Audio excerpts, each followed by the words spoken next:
Good Counter. I'm your host, Roddy Too Good, back with another episode. Yes, sir, man. Yeah, ooh, this one, this one definitely was it was interesting. It was interesting to say the most because you had a lot of good moments on Dynamite, and you had a lot of, and then you had the moment on Dynamite. So let's get into it, man. So Dynamite starts off with MJF and Daniel Garcia. They had a promo. It's like he comes out. They go. They had a nice back and forth. I'm not gonna lie. This was actually the high point right now, and I'm gonna just go through like they like hit low. They was going low blows at each other. They was going crazy, and one of the Daniel Garcia, he said that he wants MJF to find a woman, get married, have a kid, and when you pick the ugly baby up, and he wants you, when the kid asks you, "Dad, did you used to wrestle?" It's like, "Yeah, I did." Until I met Daniel Garcia. That was fire right there. Then MJF, he came back and was like, they was going back and forth more, and then he was like, "Your mom, she's a good woman. She's gonna attend to you when you're laying on the back of your bed." And he said, "It won't be the first time a man has laid on his back in a bed and she willfully attended to him." That was fire right there. That was crazy. But he gets mad, jumps into the crowd. He tries to go out. Like, if you see, like, he was up and he had security. So the security was kind of stopping him. He was beating him up. He finally gets to MJF. MJF hit him with like a wine bottle. And he's like all bleeding and stuff like that. He sits right next to him. He says, "They say to get to paradise, you got to go through hell. And I'm going to make sure you get to paradise." And he kisses his bloody face and all that. Now there's blood all over his lips. And not only that, he went he like really tasted his whole blood, which was wow. But I ain't gonna lie, that was a fire. That was fire promo. That was the fire promo right there. But then we get into the first match. Okada versus Kyle Fletcher. Like, y'all already know. Like, man, I love Kyle Fletcher, and I think that he definitely is the future of AEW. But the thing is, right now, he's like in a weird spot right now. Like, every time you see him, you know exactly what you're gonna get. You're gonna get a fire match. You're gonna get some like just an amazing match, but he's gonna lose. Like, I think Don Callis even said, like, yo, he's like on a nine match losing spree. Like, it's just, oh, it's just crazy. Like, and not only that, like, Don Callis, he was like, as the match was going on, Kyle Fletcher was like taunting. He was doing the Rainmaker pose and all that stuff. And Don Callis, you could hear him in the back, like, "What are you doing, man? Finish this." Like, you know what I'm saying? Like a real coach, like, you know what I'm saying? Trying to get the job done. But Okada just he hits him with the Rainmaker, and then he finally wins, man. And not only that, it's this is the setup that's going into All Out, because it's going to be a fatal 4-way match with Okada and Kyle Fletcher are in it, so they're gonna be in All Out. It's gonna be two other matches to determine the two other spots. I think I know Orange Cassidy and Brian Keith. He's gonna be in it. I forgot the other one. I think Mortis the Beast and somebody else is gonna fight for the other spot as well. So we're gonna get that on All Out, and I gotta do a review on All Out too, because this whole Dynamite. A whole Dynamite was a big ass All Out commercial. Like, let's just be for real. And so we have that. So the next match we have is Jamie Hayter. Like, I have just this rule. Like, yo, not only just this rule or just this, like, I've noticed. I was like, yo, anytime when a wrestling match comes on and the opponent is already in the match, it's damn near a squash match. And that's exactly what it was. She went in there. The opponent was already in the ring. We didn't get no interest music. She was just sitting there. And then it was just a squash match. She just outclassed her, outmuscled her, did everything. Hit her with the haterade. She clobbered her with the haterade.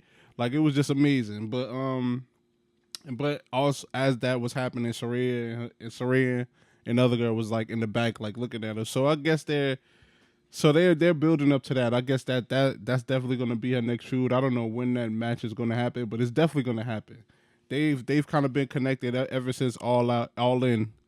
So we're definitely going to get that match. I don't know whether sooner or later, but they're definitely going to be in some type of feud. So after that, you have John Moxley and Marina. They like they like recorded backstage, coming to the stage, and they just like went through like a plethora of security that they just breezed past. And like as they're walking through, they pass the elite, and John Moxley looks at Jack Perry and was like, "Hey, you know what? You're a good kid." So as they go to the ring, this is like the same thing that happened with the last promo when he was like doing riddles and all that stuff. So he gets in the ring, takes the mic. He was like, "Hey, calls out Darby Allin again." Then he gives this like story of, I guess, the history of him and Darby Allin. He said, "Yo, I went to this match. I wrestled the kid I didn't know for 20 minutes. I beat the hell out of him, but he never quit. He never gave up. And at that moment, I knew he was going to be something in this industry." So, and he said, "Oh, I'm patient. I just want to talk," which is kind of weird right now because it's like, yo, why isn't Darby Allin like, you know what I'm saying? Like, I don't know what's going on. I don't know what's the beef, but we definitely got to address this, man. We got to address this. I don't know what's going on with that, but I definitely I'm interested in seeing what's going to happen with this little beef. And then our next match we got Mariah May versus Nyla Rose. And Nyla Rose, if you don't know, she was like the second women's AEW champion. So they had a good match. Started off where Mariah May was like trolling her. So when she just stepped to her face, she would just smack her. She would try to do a move. She'd counter it, then smack her, and then she just kept smacking her and smacking her. And they had like a solid match. And eventually, we all know Mariah May got the victory. And just to tell you the truth, man, I'm starting. She's starting to become one of my favorites, like female wrestlers. I don't know what it is about her. She just has like, it is like Tony Stormish, but it's just like it's like she like has her own little spin on it. Like, you know what I'm saying? Like to where it's like that stuck up girl, or where it's like, you know what I'm saying? I like Mariah May, man. I like her. Surprised that, well, I'm not too surprised that she's not in All Out because, fam, it was 2 weeks. And that's another thing about this. Like, next time, let's spread it out a little bit longer. Like, at least give it like 3 weeks before we have the next pay per view because it does feel a little rushed. It does feel like they just try to throw things together. So, I don't know, man. Like, yeah, next time, spread it out, especially after your big one. Like, you know what I'm saying? Definitely give it some room to breathe and give it some room to really like build up this thing because it feels like All Out feels a little rushed, even though they got some amazing matches I think on here and it's gonna do well. But it does feel a little rushed, the promo in this. And then we had another promo, another commercial for All Out. Uh Mercedes Monet versus what's it how you say her name? Shinda. So she comes out, says I'll give her a little promo, and then Shinda she comes on the screen, and then she says stuff, and then the guy, I guess the GM of AEW, I always forget bro's name, bald headed bro, and then he comes out and he was like, Camille, you're good, but you're every time you're outside the ring, you become a big distraction. So we're banning you from the match. So she's banned from the ringside. Mercedes Monet, she will not be in it. So this is going to be a solid 1-on-1 with Mercedes Monet and Shinda. So that's that. Then we had a Jack Perry promo, and then Jack Perry he went on and was saying how when Diane Branson debuted, he had a match, and that he always looked up to him. And when he found out that he was going to retire, he thought he was so distraught because he thought he'd never get a match with him and things like that. And he's going to take it so seriously, and he's going to bring the belt back to Elite. And then not only that, the Young Bucks, they got in on the promo as well. They talked about how they won't stop. They won't stop at anything to bring that belt back to the Elite, and and all that stuff. All that stuff. Boring promo. Boring promo. I love the Elite, but this one was boring promo. And then we get into the main event, match wise. And then Brian Danielson, he comes out ringside, I guess, to evaluate the match, the trios match of the what's that? The Black Combat Club and Pac versus Orange Cassidy, Kyle Anderson, and Will Ospreay.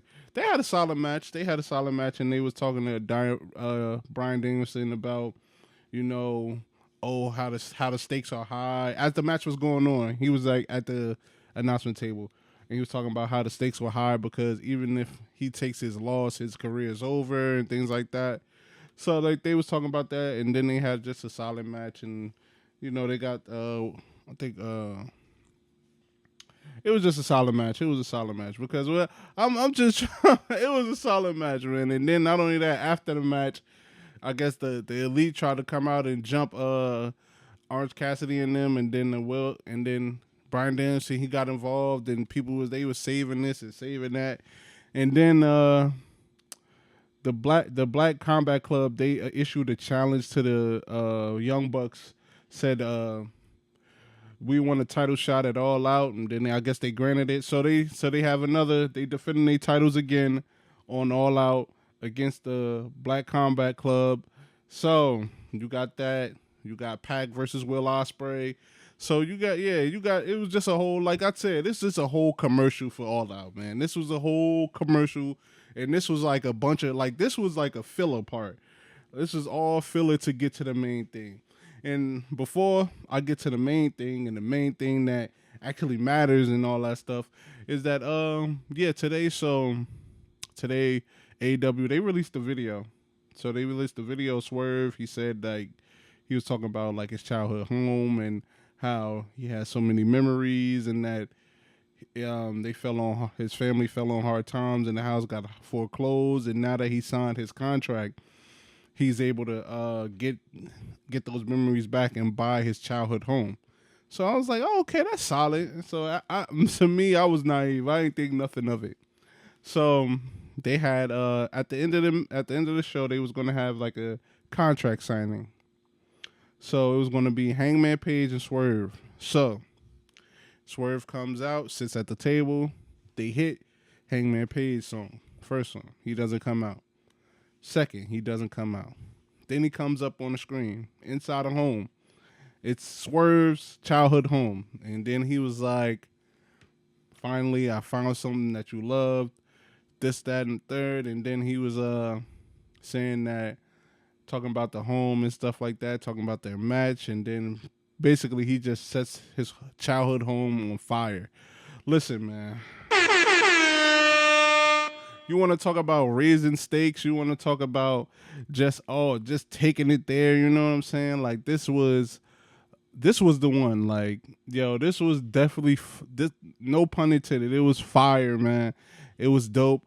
I love this rivalry. This is a blood feud. And not only that, even after this match, it really don't even seem like it's gonna be over. And they always kind of seem to have us interested. Like, because it's not going to be over until, like, now, I think now that this feud is established without the belt, and now when it goes on until the belt gets, like, when one of them gets the belt, it's just going to heighten this feud. Like, it's just going to make this feud go here. Like, you know what I'm saying? They done already tried to kill each other. Now it's just like, okay, now it's going to be a price on it. Like, you know what I'm saying? So I don't know when it's going to happen, when the belts get involved in these two feud, but this right here is the biggest feud on AEW. This is the best feud. When you talk about feuds on AEW, you're definitely going to have to talk about Hangman Page versus Swerve Strickland. And it's just like, chef's kiss. Like, cause that, like, no, we know exactly what's going to happen. They're going to get in the steel cage and try to kill each other, but it's just like, yo, we just love seeing these two go at it, man. Pause if needed. But that right there sealed. That right there took this Dynamite from like a 5 to at least a 9. Like, cause I think like yo, it was just or 8. I give it an 8. I'll give it an 8. I know y'all in there tripping, but like, but yeah, that thing right there, that was amazing, man. Shout out to Hangman Page and Swerve Strickland. This is that right there. Just it. I ain't gonna lie. That should be the main event for All Out. Like I hear Brian Danielson thing and all that, but Swerve Strickland, Hangman Page, Steel Cage, that should be the main event. This is for me. It should be. So hopefully it is. Hopefully we get that, man. But I can't lie, man. That right there was definitely fire. And not only that, they got the picture. Yo, they need to put that on a T-shirt. Hangman sitting in front of a burning house, yo. That's dope. Come on, man. That right there, it just when I saw it, I was like, wow, this is so dope, man. But they did amazing with that. Everything like it was just the MJF stuff was good. The matches was good.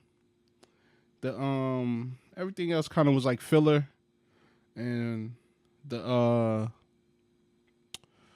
Swerve and Hangman that just sealed the deal. That was the main course was definitely amazing, and I'm definitely glad they left that for last, man. Because if they would have did that before the trios match, the trios match would have definitely ruined it. But yeah, man, it was okay episode. Like I said, this was just a big commercial for All Out. Definitely got to do a prediction thing. I'll probably do that probably either tomorrow or Friday. I'll do like a prediction thing for All Out, and then not only that, they got because All Out is Saturday, they got Collision happening same time, matching up with SmackDown. So that's gonna be interesting. That's going to be interesting. I don't know how that's going to work. And not only that, this is the last SmackDown that's going to be on Fox, so that's going to be interesting for real. I don't know how they're going to choose to go out. WWE, are they going to go out with a bang? Or are they going to wait until they get to the new program to go out with a bang? So, going to be very, very interesting to see.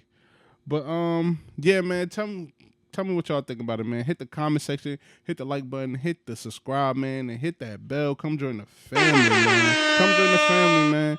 Tell me what y'all think about what happened at Dynamite. Tell me what y'all think about what's going to happen at All Out. I will be making a prediction video for that. Peace out, man.